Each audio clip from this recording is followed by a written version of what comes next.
Kazi hii, mwana mpendwa, tumeamua tukukabidhi wewe, ambaye uliyejaliwa kuwa na sifa adhimu na pambo la karama za kiroho na za kibinadamu. Baada ya kuthibitishwa katika kuandamana na wafungwa, unaonekana kwetu kuwa wa kufaa kazi hizi za uchungaji. Baada ya kusikiliza shauri la idara ya uinjilishaji kwa utimilifu wa mamlaka yetu ya kitume, tunakuteua kama askofu wa Embu, kukupa haki zinazofaa na kuruhusu kupokea daraja ya askofu nje ya Roma kwa mujibu wa kanuni za kiliturujia kutoka kwa askofu Mkatoliki utakayemchagua baada ya kufanya ungamo la imani na kiapo cha uaminifu kwetu na kwa waandamizi wetu kwa mujibu wa kanuni takatifu. Tunatamani wajulishe hati hii waklero na watu wa jumuiya hii ya kikanisa, ambao tunawahimiza wakupokee kama baba mpendwa na mwalimu makini, na kutimiza mapenzi ya Kristo kwa mioyo ya dhati katika maisha yao ya kila siku chini ya uongozi wako. Tukikukabidhi majukumu haya, tunakuombea kwa Mungu ili akupe roho wa hekima na ufunuo katika kumjua yeye, na kwa kundi lililowekwa chini yako waangazwe nuru mioyoni mwao, wapate kujua tumaini waliloitiwa na Mungu. Imetolewa Roma Laterani siku ya 15 Agosti katika maadhimisho ya sikukuu ya kupalizwa mbinguni kwake Bikira Maria katika mwaka wa Bwana wetu wa 2024 wa 12 wa upapa wetu. Francisco Papa. Tuseme wote tumshukuru Mungu. Kwa utulivu tusikize homilia ya Mhashamu Askofu.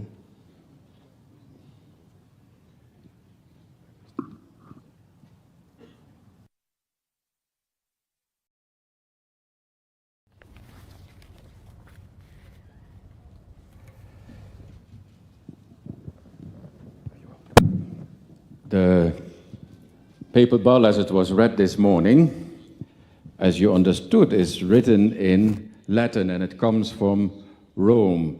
And it comes also in Latin to the nunciature. And so we have in one way or another to translate it, which is not always easy, though me, myself, and my secretary, Monsignor Luciano, are quite fluent in Latin, and Monsignor Luciano even more than me, but sometimes we sit like a day on translating that Latin because it's not for a first-class student, first-year student. You need to have a bit of practice to do that.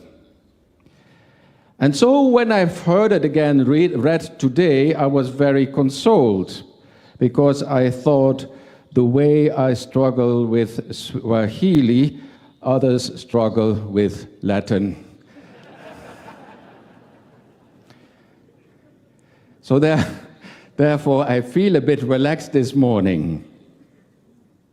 But we are not here to speak about Latin. Today, dear Monsignor Peter, we come because of you, because of this special day, as we are going to witness the episcopal ordination of yet another Christian of the Church in Kenya.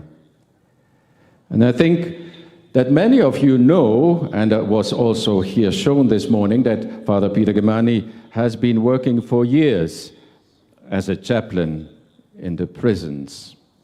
He knows that world and its citizens inside out. In many ways, we, ordinary people, we try to stay away from prisons and from its inhabitants. We even fear going there. It is a system which for many is shrouded in darkness and mystery behind walls and barbed wire fences. It's not something that you would do for a Sunday outing.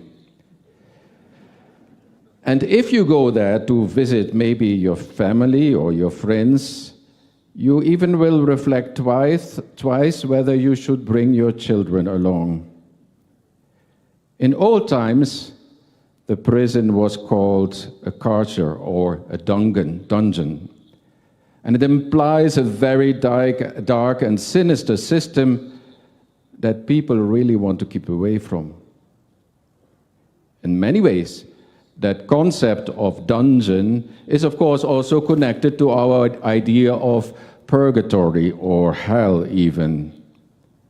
And let's face it, even if the prison is clean and provided with all kinds of facilities, a hell it remains. To be robbed of your freedom is always a difficult thing to accept. To be behind bars and in chains is not what the average person desires in his life.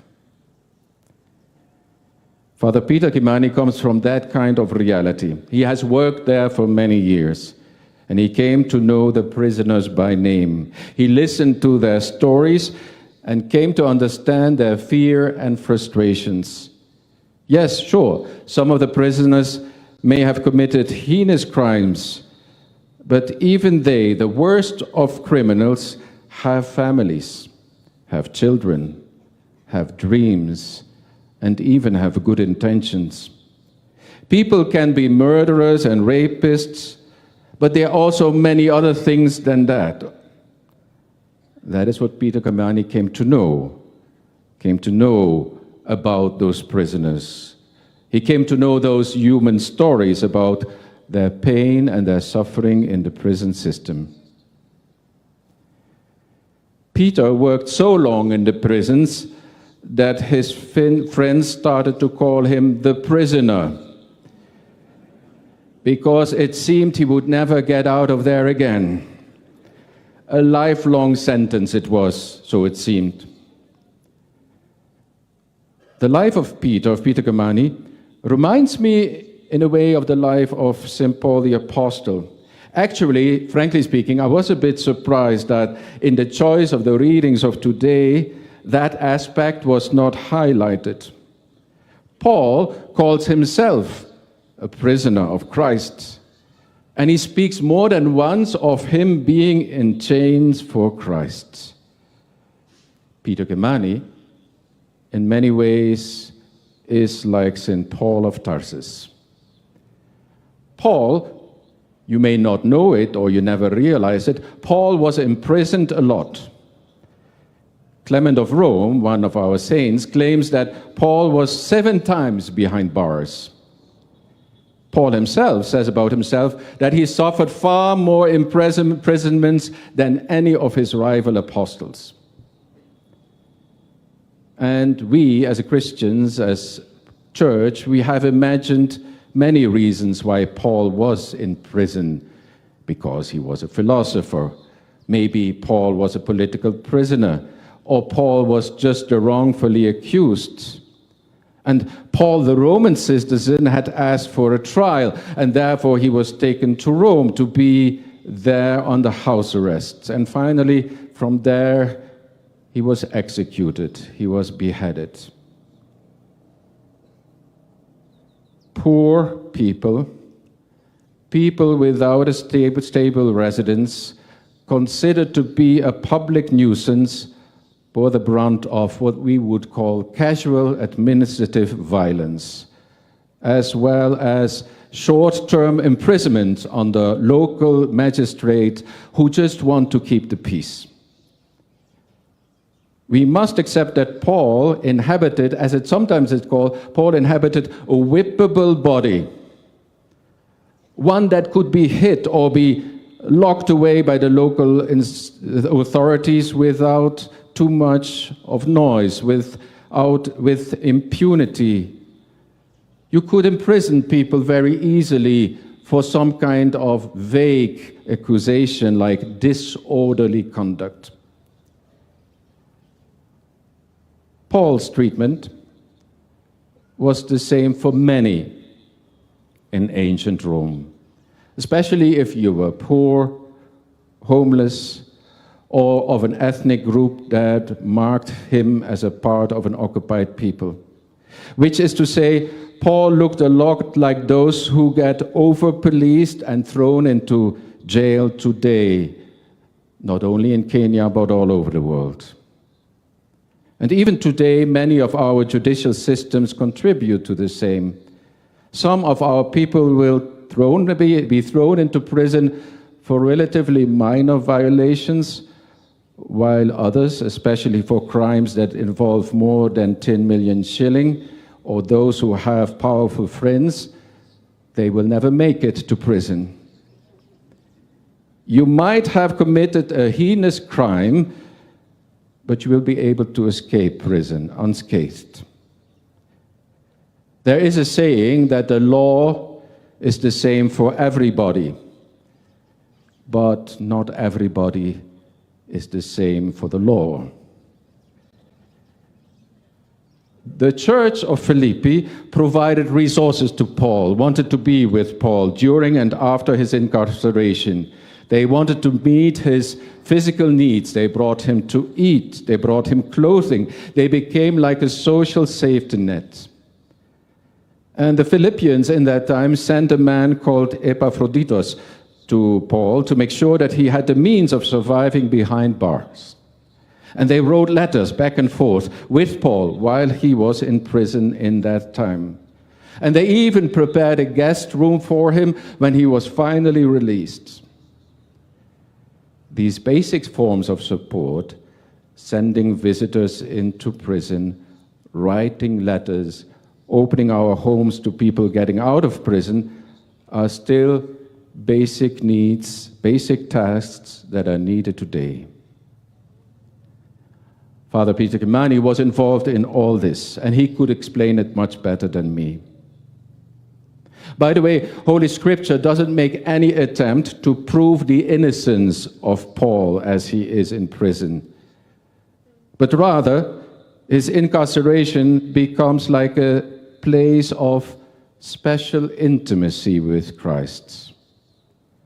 Paul himself never exhibits any evidence that he is being pressured to explain about why he had to go to prison. He himself says, "I do not feel any need to defend myself, to elaborate on my innocence, or make a case for his own exemplarity." Paul ended up a number of times in prison. We would call him nowadays a repeat offender. And one can imagine the magistrate hearing about his past incarcerations, that the magistrate would be inclined to impose on him again a prison term. As it is said, once you have been in prison, there is a high chance that you will return there again. In fact, the imprisonment of Paul was accepted by his friends and followers as a routine case. It happened to so many. There were people who saw his incarceration as a kind of way of maintaining social power.